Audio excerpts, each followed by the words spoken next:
Hey everyone, so today's video might be a little bit of a long one, bit of a warning. We are going to be responding to a video by Poole and Morgan about LGBTQ plus questions and answers with them.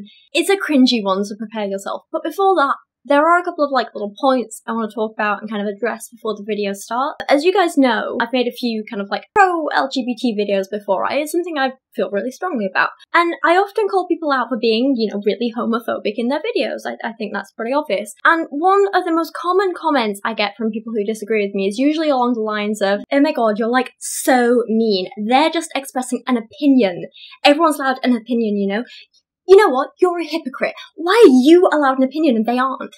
Ugh. So I want to address this once and for all so that when I inevitably get these same comments in the future, I can just direct them back here instead of, answering every single one. Here's the thing. When I criticize people for being homophobic, I'm not criticizing, them as people.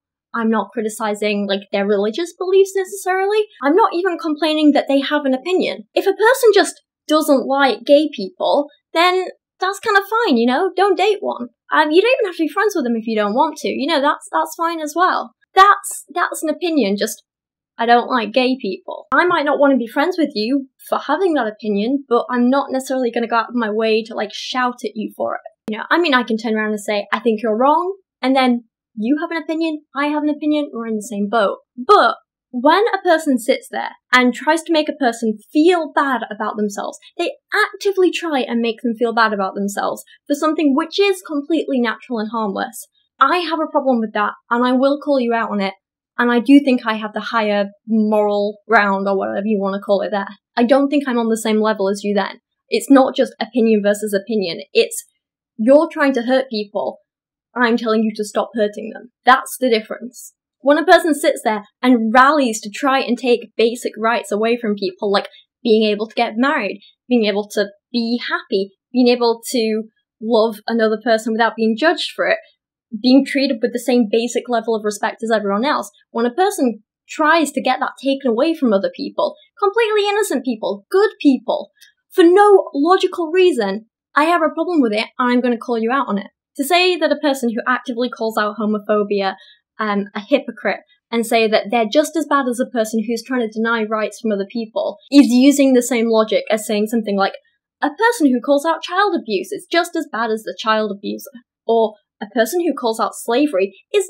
just as bad as owning slaves. This guy who owns slaves, it's just an opinion that he thinks people should be slaves, and you have an opinion that people shouldn't be slaves. They're just opinions. You're a hypocrite for calling him out on it and wanting people to be free. It's the same logic as a person who works for a domestic abuse charity being called just as bad as someone who abuses their partner. I know a lot of people think they have this get out of jail free card by saying, it's just an opinion, but when you're actively pushing an agenda that has real consequences on real people's lives, and when you're actively trying to make people feel bad about themselves, when you're actively trying to get people to change their own actions to follow your way of thinking, with no, logical reason for it, with, no science to back you up, when you are being harmful to a big innocent group of people who've done nothing wrong, it stops being just an opinion and starts being a bit of a bitch move, to be honest.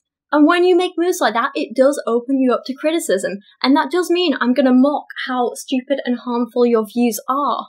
I'm not gonna necessarily, mock you, but I'm gonna mock your views, and yeah, sometimes that means doing stupid voices and stupid faces to get a point across about how stupid your stupid point is.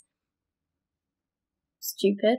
If you really think homophobia is just an opinion and doesn't do any harm in the real world to real people, then maybe you should get out of your little bubble and take a look at the real world and the real consequences of your just an opinion. A lot of homophobic people use stats like how gay teens have some of the highest suicide rates to try and claim that, see, being gay is bad for you, it's not normal, it makes people kill themselves. When in truth, it's not being gay that makes them depressed or suicidal, it's how they're treated. It's how people like you treat them. It's how people like you make them feel worthless. It's the intolerance they face for being gay, not just being gay. If you were made to feel disgusting and terrible and horrible and guilty about something as impossible to change or even as inconsequential as your eye colour, wouldn't you feel the same way? Sure, let's imagine you're born with green eyes and the world says you should have blue eyes. You could wear contact lenses and just avoid making eye contact with people and pretend to have the eye colour you don't have. But why should you? Having green eyes instead of blue doesn't mean you're harming anyone. It doesn't really have a consequence on anyone other than you. Even then, not that much. So why should you have to make uncomfortable changes for no good reason just to keep other people happy? It's the same with being gay. And my final point here in this little rant before we actually get into the response is to the people who say things like, "Darling, I'm not homophobic. Phobia means fear. I don't have a fear of gay people, I just don't like them." To those people, I have to say, you're an idiot. I guess by your logic, we should also change words like hydrophobic, because those particles aren't actually afraid of water. They just don't like to mix with water. It's different. It's not a phobia. Anyway, rant over. Let's take a look at this cringy little video I got sent by one of you wonderful lot, by Paul and Morgan, titled Christians on LGBTQ, Q and A. Fun times. Is the Paul and Morgan show. Morgan, say something. Today's video, we're talking about Christianity and LGBTQ. How should we respond? One of the most common things that we're expecting we're going to get is just people saying that we're being judgmental. Well, call me crazy, but maybe if you weren't being judgmental, people wouldn't call you judgmental. I know, crazy idea. It's a little bit out there, but here's something I've learned in the last 25 and a bit years, and that I'm still trying to work on as a person and trying to be better at. If you know something you're going to say or do is going to have a negative effect on people, don't do it. And if you do, don't blame people for the way you knew they were going to react. Imagine if I went up to a stranger and said, look, I know you're going to get upset about this, but I really hate the top that you're wearing, and it's really, really ugly, and I don't think you should wear it. And what? Why are you crying? Why are you upset? Now you're just being stupid. Look, it's just an opinion. I'm just being honest. Grow up. It's like, I don't know if I've told this story before, but there was this girl at uni who got upset with Dan because he asked her to stop flirting with him, because he was like, look, I've got a girlfriend, it's really inappropriate, I don't want you to be like this anymore. And she got really upset and had this huge fit and started responding with like, oh my god, why are you saying this to me? So many people have said this to me recently. So-and-so said a similar thing, and so-and-so said a similar thing, and so-and-so said a similar thing. I can't believe you're all so mean. Why are you all doing this to me? And Dan told me about it, and I was like, look, if a number of people independently come to you with the same problem or the same issue, maybe the problem isn't with the other people. Find the common denominator there, and it's you. Chances are you need to change your behavior. And that's something that I've tried to work on, and I found that, like, if I'm having the same problem with a number of people, then maybe the problem is me. You know, that's something I've learned and that I'm trying to work on. I think maybe other people need to as well. And it's a tough lesson to learn, and it's a tough thing to try and change and accept, but sometimes you have to, you know? We're not judging in a hateful, a hypocritical, or a harsh way. This is a loving call to our brothers and sisters, calling them out of what we believe, what the Bible says is sin. We are called to make righteous judgments, but to do it in love without it being a hypocritical judgment. I've said this before, and I'll say it again. Just because you say something in love doesn't make it right. Yes, considering a person's intentions are very, very important. But regardless of a person's intentions, if the outcome of your actions hurts another person or another group of people, and they tell you it hurts them, you can't just sit there and say, but I'm doing it out of love, because that really means nothing.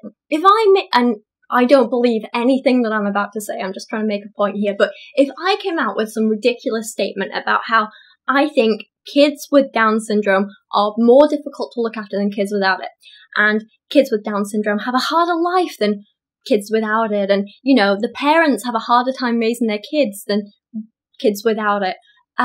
So I think I want all kids to be as healthy as possible, and I want all parents to have the easiest time raising kids as possible. So my solution is that I just want to kill all kids with Down syndrome as soon as they're born. My motivations are obviously love. I'm trying to save these parents, you know, a difficult time of raising their kids. I'm trying to save these kids having health problems and, like, the social kind of stigma they face often.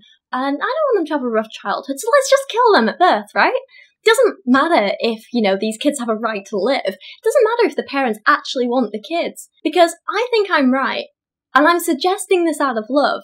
And if I can't kill all these kids myself, I'm going to encourage other people to do it as well. And, you know, it's all out of love. And you can't criticize my ideas because I have really good intentions.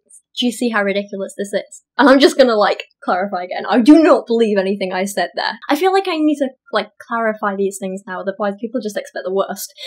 I know I make a lot of these, like, really, like, big and seemingly absurd or extreme comparisons, but I think sometimes people's kind of views on things get clouded when they hear about homosexuals, and they forget that they're talking about real people and real lives, and I just want to bring into context how horrific some of the things they say are. And sometimes that means making extreme comparisons to slavery or health conditions or this or this. But I think people forget they're talking about people. Anyway, back to the video. Let's get into some of these questions. Question number 1, here we go. Is being LGBTQ a sin / can they be Christians? Oh, I know the answer to this one. Me, pick me. No, it's not a sin. Although, if a sin means it goes against God or, like, God's law or one of his rules or whatever, then according to some translations of the Bible and some interpretations of it, then maybe possibly it is a sin. But when you bring that into the real world, and the fact that we don't actually have any proof that there's a God, and even if there was, there's no proof that he actually cares about what consenting adults do with each other, I don't really think it means much. It doesn't really have any real life consequences, does it? And can you be a Christian and be LGBTQ+? There's lots of people included in there. But can you be? Yes, I actually have a video on this where I'm responding to another guy. I'm not sure why some people would want to be, but ultimately, if it makes you happy, then yeah, why not? I don't have a problem with it. To answer that question, the Bible makes it very clear, homosexuality, LGBTQ+, is a sin. Does it though? If you have heard people talk about homosexuality in the Bible, then you may have heard them mention the story of Sodom and Gomorrah. However, this logic is flawed, because this is really a story about mob violence and not about consensual homosexuality as we know it today.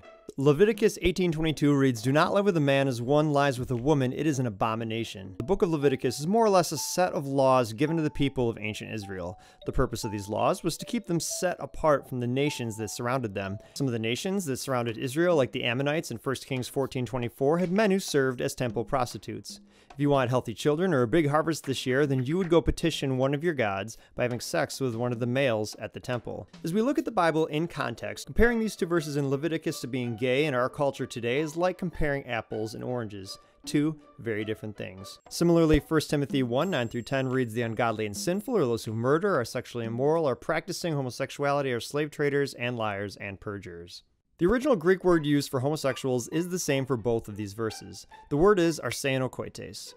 So arseinokoites literally means man who has sex in many beds. The problem with arseinokoites is that it is only used twice in the entire Bible. Aristides, a statesman in 2nd century Athens, used the word arseinokoites when telling the story of Zeus raping a young boy. Another collection of ancient texts called the Sibylline Oracles used the word in the context of economic exploitation. In both examples, the word is used to describe something other than homosexuality. Does it? There's a lot of interpretations about this, and I don't think it's black and white at all. Guys, sin is sin, okay?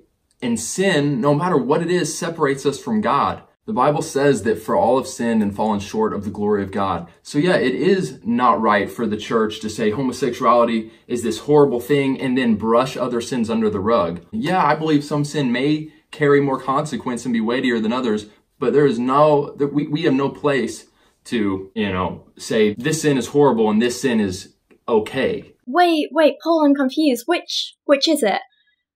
Is all sins sin, or are some sins more sinful than other sins? I'm getting kind of mixed messages here. You should probably make up your mind, mate. And while we're at it, I do have a few things I want to ask you guys, because you say that, homosexuality is no worse than other sins, or no better than other sins, right? It's not one we can overlook. So why are you guys okay with committing some sins and not others? I mean, what about this video when Morgan, her hair's braided? You know braiding hair is a sin, right? Or this one, where you remark about how tattoos are like a personal choice. The tattoo thing, I think that is more dependent on personal taste. Yeah, that's just... But you know tattoos are a sin, right? So that sin's a personal choice, but some other sins aren't. And what about this one, where you're literally friends with a man with a mustache? You know mustaches are sinful, right? And all sins are sins, so... As you say later in the video, you shouldn't support friends who are sinning in their day-to-day lives. It's just not cool, mate. Can't believe you let him get away with that. I mean, I'm getting a real wishy-washy sense of morality from you here, Paul. And it's really difficult for me to take anything you say seriously now, because those three things I just mentioned are forbidden way more explicitly than being gay is. What do you say when an LGBTQ plus person says, God made me this way? I have a pretty direct answer. I'm not sure if Paul would be. Morgan has a direct answer? I would ask a question in return to that question, and it is, does a porn addict come out born that way? Does a thief come out born a thief? Interesting comparisons, but we'll go with it. And, well, sometimes people are genetically predisposed to addiction or kleptomania or some other kind of disorder like that. So sometimes, yeah, addicts are born and thieves essentially are born. There are ways we can kind of like help correct this behavior and work on it in individuals. Like they can go through therapy and they don't have to follow through with their urges. That's fair enough. But what do addictions and crime have to do with who you're attracted to? I don't think it's a fair comparison at all. Take a look at the actions to do with these things, right? If you're addicted to something, might be porn, might be sex, might be gambling, might be drink, drugs, whatever. But if you're addicted to something, then usually your actions while you're, indulging in this addiction make it very difficult for you to be a fully functioning member of society, right? Same if you're a thief and you're stealing things, then the act of stealing things can hurt other people in society, can't it?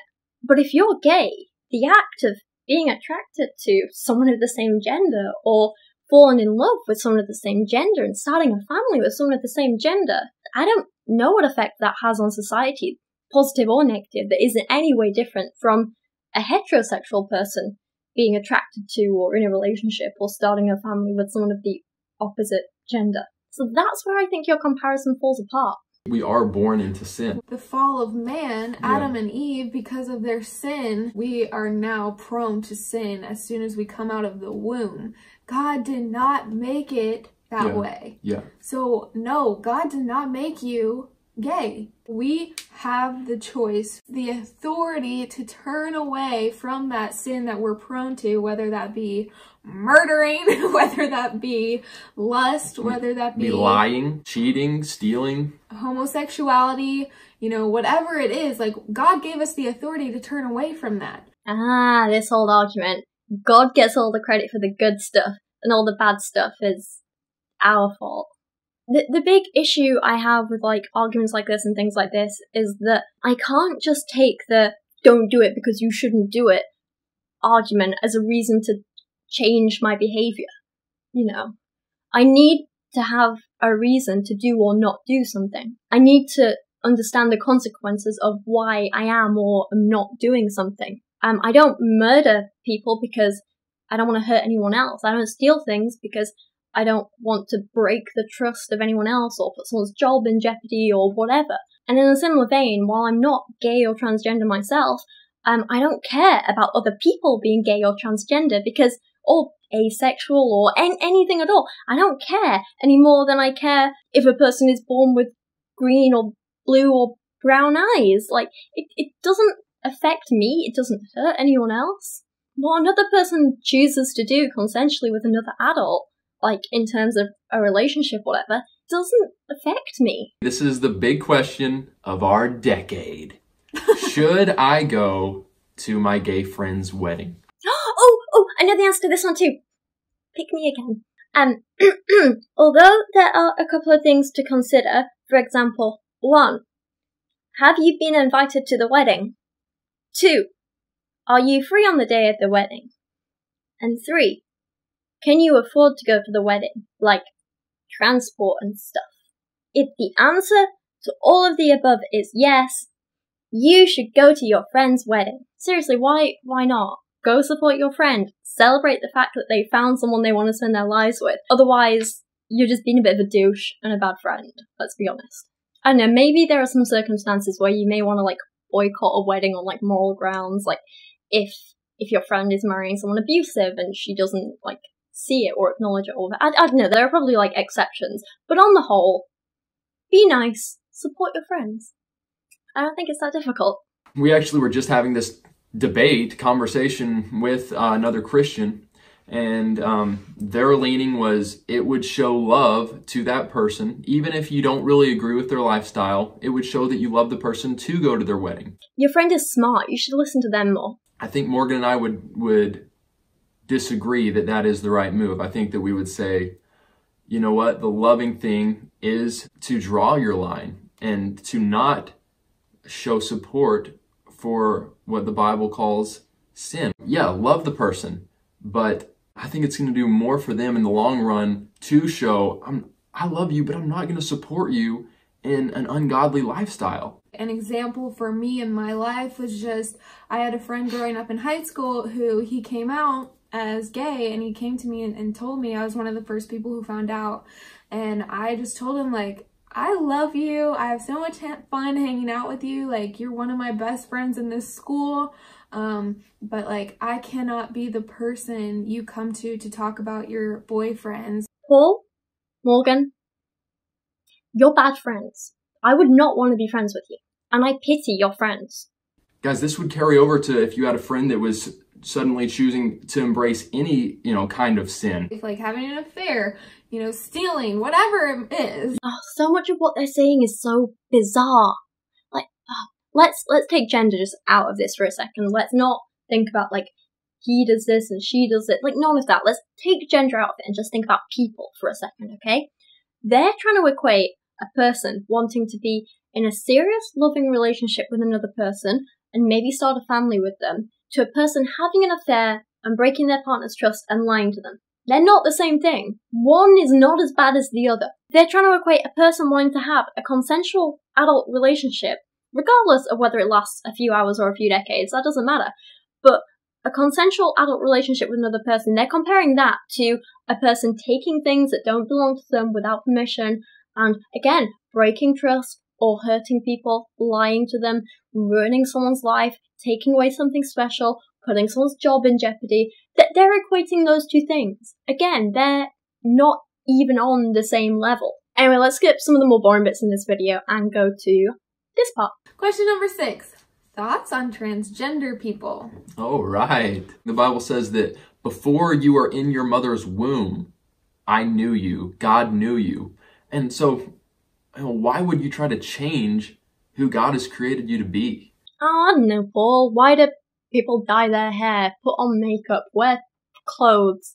Why do you, Paul, put gel in your hair? What, are you trying to change what God created? Are you not happy in your natural self, your natural hair, that you feel you have to put gel in it? Is that what it is? Are you going against God's will by putting gel in your hair? And you know what? I bet both of these people have had haircuts too. That's not how God created them. And they're American. They've almost definitely had some dental work done because your teeth don't look that nice without any work. I'm proof of that. Why can't they just be happy with the natural teeth that God, birthed them with? Are you saying God made a mistake? Or is it perhaps because you want to feel happy and comfortable and confident in your own bodies and your own skin? Is it because you want to feel good about yourself sometimes? Is it perhaps because you have an internal idea of what you think you should look like and you want the outside to match what's in your head? Because I'd imagine it's the same for transgender people, just on a much bigger scale. I mean, I'm sure these two are super happy and comfortable in their own bodies and, they like themselves the way they are. And that's really fantastic. That's a brilliant thing. Everyone deserves to feel like that. And I'm super happy for people who do feel like that. But don't you think everyone deserves to feel that way? Do they know how difficult it is to wake up every day and hate the way you look, where you can barely look in a mirror without wanting to cringe or cry or scratch your face off. Imagine you feel like that and you hate yourself and you loathe yourself. You can't stand to look at yourself. You feel like you were born just wrong. Now imagine there's a way you can change that and you can finally look on the outside how you feel on the inside. For someone like me, that was as simple as just dyeing my hair or plucking my eyebrows or getting some dental work done, and it was easy for me. That's what led me to feeling happy and comfortable and confident in myself, but for some people it's so much bigger and it takes a lot more time and effort. Can you imagine if you can do something and then you feel happy with yourself and you can stop spending all your time worrying about all this stuff that's wrong on the outside and you can start concentrating on just living your life to the fullest. It's freeing. You can finally just feel like everyone else, and why wouldn't you take that opportunity? Why, when people do take that opportunity, do people like Paul and Morgan have to make themselves feel bad about themselves? Make them feel like they're doing something wrong by just trying to be who they want to be, who they are. It's bizarre to me. Just because you don't get how a person is feeling, it doesn't make them wrong or sinful. Transgenderism is the same as any other sin. If you give into it and you let it become your identity, then it's gonna overtake you. I think this bit might actually be like a really telling line, right? This bit where she says, you let it become your identity. I think this says so much about how Paul and Morgan like view the world and people and how they see like gay and transgender people, because they don't see them as anything other than gay and transgender. That's like their whole identity to Paul and Morgan. They don't see past that. It's like they don't realize that the defining feature of someone isn't their gender or their sexuality or whatever. There's so much more to people who do identify as like LGBTQ+. Like there's so much more to them than just being a part of that group with that label. If you ask me to describe my sister, I'll tell you she's one of the smartest people I know, and she's amazingly kind. She'll do anything for anyone. She's always there for me when I need her. She's one of the funniest people I know. She works in photography printing. She likes running. She's recently joined a football team. She adores cats. She's amazing with languages, which I'm a little bit jealous of. She loves traveling and books.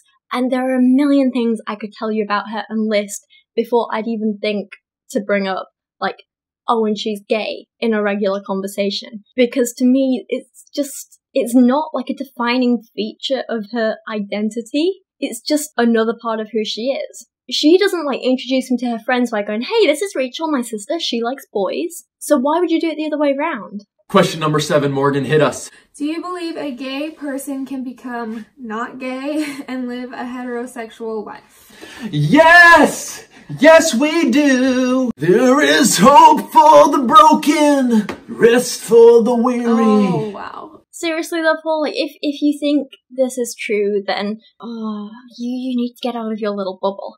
But I want you to try something. Just imagine your life. But instead of being with your wife, you're with a man. All your feelings are exactly the same as they are now, but you have to be married to a man. You have to be intimate with a man, you have to kiss a man, you have to touch a man. He touches you. You have sex with this man. You start a family with this man. You do everything with this man. I want you to imagine that and what it's like. I'd imagine Paul would probably turn around and say that it feels kind of icky and gross and not right and he doesn't like it. That's exactly how a gay person feels when you tell them to just try and be straight. This is not right for them, and it's wrong to try and force people into that kind of lifestyle that they don't want. And you could turn around and say, oh, well, you know, they don't have to be in a relationship with anyone. They don't have to be intimate with anyone. They don't have to have a family. But why shouldn't they be allowed one? Just because it's not what you think a family should be. If it works for them and it makes them happy, then why shouldn't they be able to do that and be a part of that? What gives you a right to say, nah, sorry, I don't like your preference, so none of that for you? Or, on the whole, like, topic of being transgender, imagine you, Paul, woke up one morning, exactly the same person you are now, same personality, same feelings on everything, but you have a vagina between your legs, and your body's different, you have more curves than you're used to, you're thinner than you're used to, you have more body fat, you feel kind of softer and smaller. Imagine just your entire body feels wrong and like it doesn't belong to you. That's how transgender people feel every day before they're able to transition. I don't think he realizes this. He just seems to think it's like people, you know, like, ooh, I want to do something different. I want to do something naughty. Ooh, I'm going to try this out. But it's not. There are a couple more minutes of the video left, but I'm gonna leave it here and end this because I'm all cringed out, I'm all angried out. I don't think these two mean to be harmful. I don't think they want to hurt people, but I think their views are naive, and they're also naive to how much their words affect people negatively. And I think they do forget that, you know, the topics they're talking about is not just the topic of homosexuality.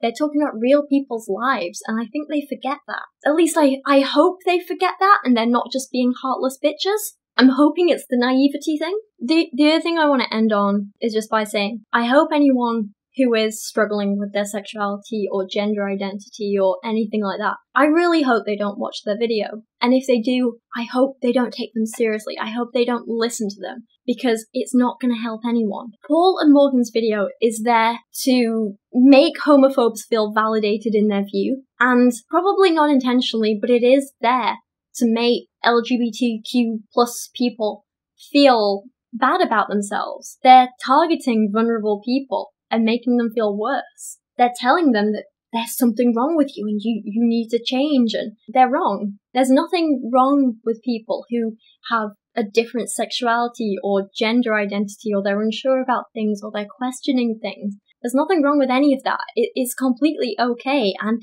as a society, we should be supporting these people, making sure they know that they're normal. And just because, you know, you can't necessarily biologically have a baby with someone of the same sex as you, that's okay. You can still have a family, you can still do all the things that everyone else can do. Just maybe your journey there is a little bit different. You can still have it all. Anyway, this was a very long video, I'm sorry, but there was a lot I wanted to say and a lot I felt needed talking about.